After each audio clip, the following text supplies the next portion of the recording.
नमस्कार प्यारे बच्चों, आप सबका एक बार फिर से मैं इस वीडियो में स्वागत करता हूँ। आज हम आपकी कक्षा 5वीं विषय हिंदी प्रकरण 3 योग्य चुनाव के बारे में देखने वाले हैं।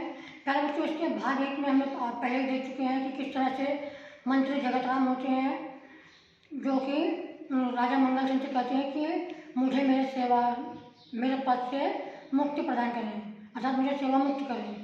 तो उनसे जो राजा होते हैं, राजा कहते हैं कि पहले आप अपनी तरह सेवा भावी परोपकारी ईमानदार व्यक्ति ढूंढ के लाइए जो मेरे राज्य को संभाल सके, जो आपकी तरह मंत्री हो, तो मैं आपको सेवा मुक्त कर सकता हूँ। तो इसके लिए वो पूरे जो मंत्री होते हैं जगत राम, वो पूरे दरबार के बाहर जितने भी राज्य सभी का झंडा पिटवा देते हैं कि जो कोई भी मंत्री पद के लिए इच्छुक व्यक्ति हो, वो गुरुवार के दिन सुबह 11 बजे दरबार में आ जाए। और इसके पश्चात फिर जिस दिन दरबार लगने वाला होता है गुरुवार के दिन, तो सारे लोग दरबार की तरफ चल पड़ते हैं जिन्हें मंत्री बनने की इच्छा होती है। बहुत से लोगों की भीड़ लग जाती है, रास्ते पूरे भर जाते हैं, और उसी रास्ते में बूढ़ा व्यक्ति जिसकी बैलगाड़ी कीचड़ में फंसी रहती है और वो कीचड़ से निकालने की बहुत कोशिश करता है, किंतु वो असफल रहता है। लोग उसे देखते हैं, सारे युवक उसे देखते हैं, पर उसकी मदद कोई नहीं करता है। तो बच्चों, हमने यहाँ तक देखा था। अब इसके बाद क्या होने वाला है वो हम देखेंगे। तो बच्चों, पिछले वीडियो में सब सारी बातें समझ ली थी। अब इस वीडियो में हम देखने वाले हैं कि उम्मीदवार युवक में एक राज्य के नए मंत्री होंगे। इस परीक्षा को हम देखने वाले हैं, और इसके साथ ही साथ जो इसके शब्दार्थ होंगे, प्रश्नोत्तर होंगे, वो सब भी हम यहाँ पर देखेंगे।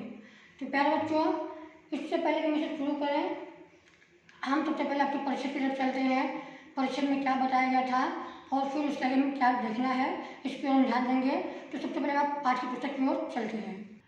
तो प्यारे बच्चों, हम यहाँ पाठ्य पुस्तक की तरफ ध्यान दे रहे हैं। तो ध्यान दीजिए, जो पाठ्य पुस्तक हमने देखा था कि किस प्रकार ये बूढ़ा व्यक्ति होता है जिसकी बैलगाड़ी फंस जाती है और ये उदास बैठा होता है और कोई इसकी सहायता नहीं करता है। अब हम इसके आगे बच्चों देखने वाले हैं कि इसकी सहायता के लिए कौन सा व्यक्ति आता है और उसके पश्चात कौन सी घटना घटित होती है। तो बच्चों, चलिए हम आगे पाठ्यक्रम पर चलते हैं। तो ध्यान दीजिए बच्चों, अब हम देखने वाले हैं उम्मीदवारों से। कहाँ से?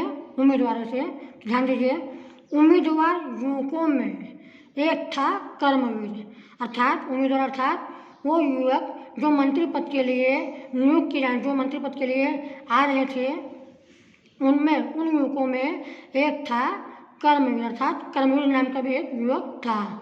कर्मवीर निर्धन परिवार का प्रतिभाशाली नवयुवक था। जो कर्मवीर था बच्चों, ये निर्धन अर्थात जो गरीब परिवार होता है, उस परिवार का एक प्रतिभाशाली अर्थात जो अच्छे से हो, चालाक युवक हो, ऐसे युवक को प्रतिभाशाली कहते हैं जिसमें अंदर बहुत सारे गुण हों, ऐसा नवयुवक था। और वह तेजी से राज दरबार की ओर जा रहा था, क्योंकि बच्चों उस दिन राज दरबार में मंत्री पद की नियुक्ति होने वाली थी, सभी को बुलाया गया था। तो यह जो युवक था, यह भी तेजी से राज दरबार की ओर जा रहा था। उसी समय बैलगाड़ी वाला वृद्ध एक बार फिर पहिया कीचड़ से बाहर खींचने का प्रयास कर रहा था। अब बच्चों, उसी समय जो बैलगाड़ी कीचड़ में फंसी थी और जो वृद्ध व्यक्ति था जिसकी वो बैलगाड़ी थी, वो एक बार फिर से प्रयास करता है पहियों को कीचड़ से बाहर निकालने का। यह दृश्य देखकर दरबार पहुंचने की चिंता न करते हुए कर्मवीर सीधे कीचड़ में उतरा। अब बच्चों, यह दृश्य देखने के बाद उसे दरबार जाना है, यह बात वो भूल गया और सीधे वो कीचड़ में उतर गया। कौन? कर्मवीर। उसने क्या देखा कि जो बूढ़ा व्यक्ति है वो बैलगाड़ी को निकालने की कोशिश कर रहा है कीचड़ से। तो उसने सोचा कि ये व्यक्ति कैसे निकाल पाएगा अकेले। तो दरबार पहुंचने की चिंता उसने छोड़ दी कि मुझे दरबार पहुंचना है, मंत्री बनना है, चिंता उसने छोड़ दी। और उसके पश्चात उसने कि सीधे वो कीचड़ में उतर गया। और उतरने के पश्चात जोर लगाकर उसने बैलगाड़ी का पहिया कीचड़ से बाहर निकाला। अब बच्चों, जो एक कर्मवीर था वो तुरंत कीचड़ में उतर गया और उतरने के पश्चात उसने पूरी ताकत लगा दी, बहुत जोर लगाया और जो बैलगाड़ी का पहिया था उसे कीचड़ से बाहर निकाल दिया। अब वृद्ध ने उसे ढेरों आशीर्वाद दिए, फिर इनाम में कुछ रुपए देने की चाहे, पर कर्मवीर ने विनम्रता से मना कर दिया। अब बच्चों जब वो कीचड़ से बाहर निकल गए बैलगाड़ी, जो वृद्ध व्यक्ति था उसने उसे ढेर सारे आशीर्वाद दिए, क्योंकि कोई उसकी मदद नहीं कर रहा था। उस समय वो कर्मवीर आया और उसकी मदद किया, और इसके साथ ही साथ जो वृद्ध व्यक्ति था इनाम के रूप में कर्मवीर को कुछ रुपए देने चाहे। उसने क्या सोचा कि इसको इनाम स्वरूप मैं कुछ रुपए दे देता हूँ। परंतु बच्चों जो कर्मवीर था कर्मवीर ने विनम्रता से मना कर दिया। कर्मवीर ने विनम्रता से मना कर दिया। क्यों मना कर दिया? अब बच्चों हम देखेंगे कि जो कर्मवीर था वो ईमानदार व्यक्ति था, इसलिए वो विनम्रता से उसने मना कर दिया। अब मना करने के साथ साथ बच्चों हम ध्यान देंगे, देर हो जाने की आशंका से भागते दौड़ते कर्मवीर दरबार पहुंचा। वहाँ पर उसने मना कर दिया, परंतु उसके पश्चात उसे ध्यान आया कि मुझे तो दरबार जाना था, तो देर हो जाने ऐसा देर न हो जाए, इसी आशंका से, इसी भय से वो भागते दौड़ते हुए दरबार की तरफ पहुंचा। कहाँ पहुंचा कर्मवीर? दरबार की तरफ पहुंचा। वह हाँफ रहा था। अब बच्चों अगर आप भागोगे दौड़ोगे, बहुत मेहनत करोगे, दौड़ते भागते रहोगे, तो आपके अंदर मतलब आपकी सांस तेज हो जाती है, उसे हम हाँफला कहते हैं, सांस का तेज हो जाना, तो उसे हम हाँफला कहते हैं। तो वह हाँफ रहा था। उसके कपड़े कीचड़ से सने थे। अब पहले बच्चों वो कीचड़ में उतरा था बैलगाड़ी निकालने के लिए, तो उसके कपड़े से उनमें कीचड़ लग गया था। तो हम कह रहे उसके जो कपड़े थे वो कीचड़ से सने थे, अर्थात कीचड़ लगे हुए कपड़े थे उसके। सारे उम्मीदवार थे वो उसे देखकर हंसने लगे। क्या करने लगे? उसे देखकर हंसने लगे। क्यों हंसने लगे? क्योंकि उसके कपड़े के कीचड़ लगे हुए थे, वो देर से दरबार पहुंचा था, तो सारे उम्मीदवार उसे देखकर हंसने लगे कि ये किस रूप में यहाँ पर आ गया है। यहाँ मंत्री पद की नियुक्ति होने वाली है और एक कीचड़ पोत के यहाँ पर आ गया है। तभी जो बैलगाड़ी वाला वृद्ध था वह भी वहाँ पहुँचा। तभी जो बैलगाड़ी वाला वृद्ध व्यक्ति था वह भी वहाँ पहुँचा। कहाँ? दरबार में। और वह वृद्ध कोई और नहीं बल्कि स्वयं मंत्री जगत राम थे। अब बच्चों यहाँ पर ध्यान दीजिए, वह जो वृद्ध व्यक्ति था जिसकी बैलगाड़ी थी जो कीचड़ में फंस गई थी, वह वृद्ध व्यक्ति कोई और नहीं था बल्कि स्वयं मंत्री जगत राम थे, जो कि राज दरबार के मंत्री थे। उन्होंने सारी घटना राजा को सुनाई। फिर जगत राम ने राजा से कहा, महाराज, अब जो मंत्री थे वो सारी घटना, सारी व्याख्या, उनके साथ जो भी घटनाएं हुई, अर्थात किस तरह से बैलगाड़ी फंसा, फिर किसी ने उनकी मदद नहीं की, और किस प्रकार से कर्मवीर आया, और बिना ये सोचे कि उसे राज दरबार जाना, उसके कपड़े खराब हो जाएंगे, उसे देर हो जाएगा, वो कीचड़ में उतर गया और उसने उनकी मदद की, बूढ़े व्यक्ति की। ये सारी घटना मंत्री जगत राम ने राजा को सुनाई।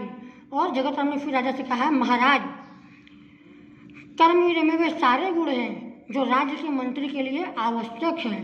फिर उन्होंने कहा कि आपने महाराज थे, महाराज कर्मवीर, अर्थात जो व्यक्ति था उसका नाम कर्मवीर था, उसमें वो सारे गुण हैं जो राज्य के मंत्री के लिए आवश्यक हैं। अर्थात राज्य का जो मंत्री बने उसके अंदर जो गुण होने चाहिए वो सारे गुण किसके अंदर थे? कर्मवीर के अंदर थे। तो बच्चों सारी बातें जानकर राजा मंगलसेन बहुत प्रसन्न हुए। ये सारी बातें जानकर बच्चों जो राजा मंगलसेन थे वो बहुत अधिक प्रसन्न हुए और उन्होंने कहा, जो सामान्य आदमी की पीड़ा से दुखी होता है, उसे दूर करने का प्रयास करता है, वही राज्य के ऊंचे पद पर बैठने का अधिकारी होता है। और बच्चों उन्होंने क्या कहा? सारी बातें जानने के बाद मंगलसेन ने कहा कि जो सामान्य आदमी, अर्थात जो सामान्य आदमी, जो जनता है, उनकी पीड़ा को देखकर जो व्यक्ति दुखी हो, उनके तकलीफ को, दुख को अपना समझे और उसे दूर करने का प्रयास करे, वही राज्य के ऊंचे पद पर, राज्य में ऊंचे पद पर बैठने का अधिकारी वही होता है, क्योंकि उसके अंदर वो भावना है कि दूसरों की वो भलाई करे। और इसके साथ ही साथ बच्चों जो जगत राम जी ने योग्य व्यक्ति का चुनाव किया है, जगत राम जी जो होते हैं कौन? मंत्री, उन्होंने योग्य व्यक्ति का चुनाव कर लिया। आज से कर्मवीर राज्य के नए मंत्री होंगे। किसने कहा? ये राजा ने कहा कि जगत राम जी ने योग्य मंत्री का चुनाव किया है और आज से कर्मवीर राज्य के नए मंत्री होंगे। जो कर्मवीर जो व्यक्ति था उन्होंने उनसे कहा कि आज से जो कर्मवीर है वे राज्य का नया मंत्री होगा। तो प्यारे बच्चों आपको ये सारी बातें समझ में आई होंगी। तो हम एक बार फिर से अपने फलक की तरफ चलते हैं और ध्यान देते हैं जो उसके शब्दार्थ है, प्रश्न है, उनके बारे में। तो प्यारे बच्चों हमने यहाँ पर देख लिया कि किस प्रकार वो बूढ़ा व्यक्ति फंसा हुआ था। ये हमने पिछले पार्ट में देखा था। इस परिचय में हमने क्या देखा कि किस प्रकार कर्मवीर नाम का व्यक्ति जो कि राज दरबार में मंत्री बनने की इच्छा से जा रहा था और उसने जैसे ही उस बूढ़े व्यक्ति को देखा कीचड़ में फंसा हुआ बैलगाड़ी निकालते हुए, वह बिना इसकी परवाह किए कि उसे राज दरबार जाना है, उसे देर हो जाएगी और उसके कपड़े खराब हो जाएंगे, वो तुरंत कीचड़ में उतर गया और उसने उस वृद्ध व्यक्ति की सहायता की और उसके बैलगाड़ी को बाहर निकाला। और इसके पश्चात जो वृद्ध व्यक्ति था उसने उसे ढेर सारे आशीर्वाद दिए और इनाम स्वरूप उसे कुछ रुपए देने चाहे, परंतु उसने वो रुपए नहीं लिए, उसके लिए मना कर दिया। और जैसे ही उसे ध्यान आया कि उसे राजदरबार पहुंचना है, वो फिर से तुरंत वहाँ से भागते दौड़ते हुए राजदरबार की ओर चल पड़ा। और जैसे ही राजदरबार पहुंचा तो वो बहुत तेजी से हाँफ रहा था, तो उसकी सांसें बहुत तेज चल रही थी और सारे व्यक्ति जो कि मंत्री पद के लिए आए हुए थे वो उसे देखकर हंसने लगे कि राजदरबार में मंत्री पद की नियुक्ति होने वाली है और ये किस प्रकार आया है, सारे कपड़े कीचड़ से सने हुए हैं। और उसी समय जो वृद्ध व्यक्ति थे वो भी वहाँ पर, बैलगाड़ी वाला जो वृद्ध व्यक्ति था वो भी वहाँ पर पहुँच गए। और फिर सबको पता चला कि वो वृद्ध व्यक्ति कोई और नहीं बल्कि स्वयं मंत्री जगत राम थे, जो कि राजा मंगल सेन के मंत्री थे। अब बच्चों, इसके पश्चात उन्होंने सारी व्याख्या, जो घटनाएं घटित हुई वो सारी व्याख्या राजा मंगल सेन के सामने व्यक्त कर दी कि किस प्रकार वो फंसे थे और किस प्रकार वो किसी ने उनकी मदद नहीं की और कर्मवीर ने बिना किसी बात की परवाह किए उनकी सहायता की।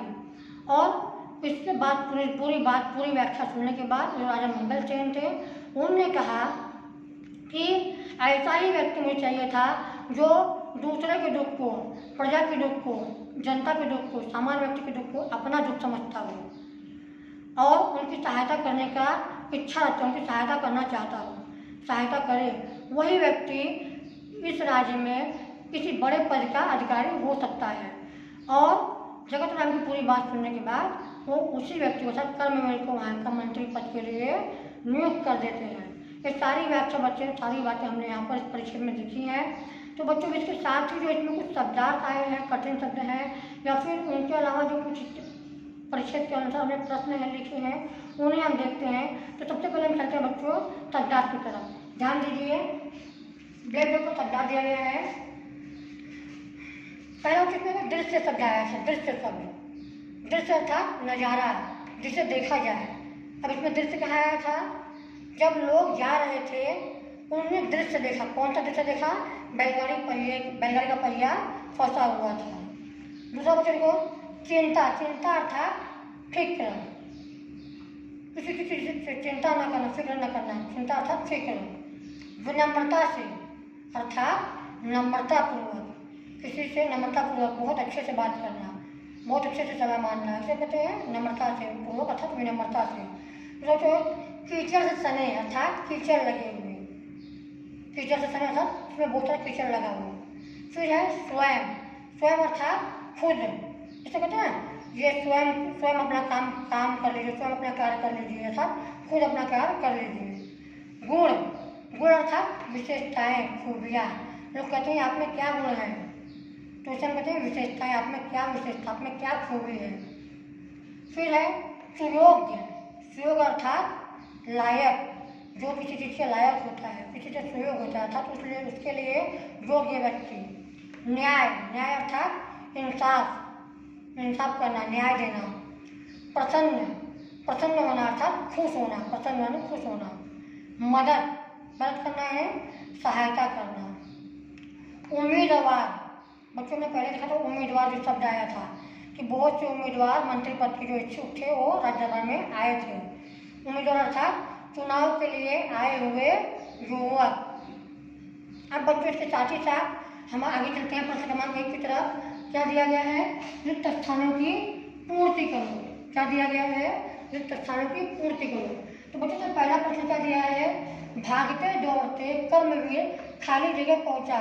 तो बच्चों आपने देखा था जैसे उसने बैलगाड़ी निकाली उसे ध्यान आया कि राज दरबार जाना है, तो भागते दौड़ते कहाँ पहुंचा कर्मवीर? भागते दौड़ते कर्मवीर दरबार पहुंचा। कहाँ पहुंचा? भागते दौड़ते कर्मवीर दरबार पहुंचा। अब बच्चों अगला प्रश्न है, सारे खाली जगह कर्मवीर को देखकर हंसने लगे। कौन बच्चों कर्मवीर को देखकर हंस रहा था? सारे उम्मीदवार जो मंत्री पद के लिए आए हुए थे। तो इसका उत्तर क्या होगा? सारे उम्मीदवार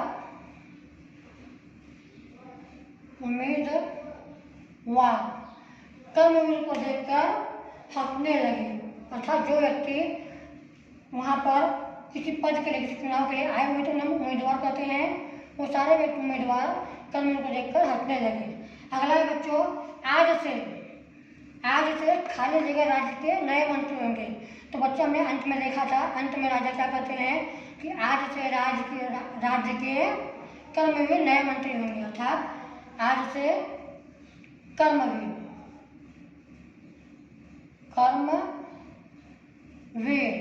राज्य के नए मंत्री होंगे। फिर अगला था बच्चों, कर्मवीर ने विनम्रता से खाली जगह लेने से मना कर दिया।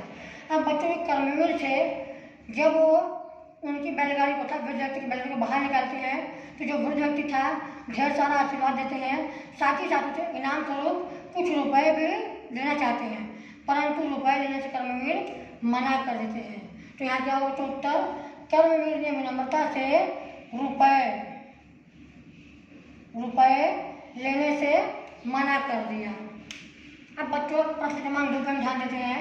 प्रश्न क्रमांक 2 क्या दिया गया है? निम्नलिखित प्रश्नों के उत्तर एक एक वाक्य में लिखो। अब बच्चों में कुछ प्रश्न दिया गया, उनके उत्तर हमें एक वाक्य में लिखने हैं। ध्यान दीजिए, पहला प्रश्न क्या दिया है? बैलगाड़ी वाला वृद्ध कौन था? अब बच्चों ने पूरी व्याख्या देख ली। जो बैलगाड़ी चला रहा था, पहले कीचड़ में फंसा हुआ था, फिर पहिया निकलने के पश्चात जब कर्मवीर दरबार पहुंचता है तो वो देखता है कि जो बैलगाड़ी वाला व्यक्ति था वो भी दरबार में आता है, और फिर पता चलता है कि जो व्यक्ति था कौन था? स्वयं मंत्री जगत राम थे। तो बच्चों का उत्तर क्या होगा? बैलगाड़ी वाला वृद्ध स्वयं मंत्री जगत राम थे। अगला प्रश्न बच्चों, प्रश्न क्रमांक 2, कर्मवीर को राज्य का नया मंत्री क्यों चुना गया? अब बच्चों कर्मवीर को राज्य का नया मंत्री क्यों चुना गया?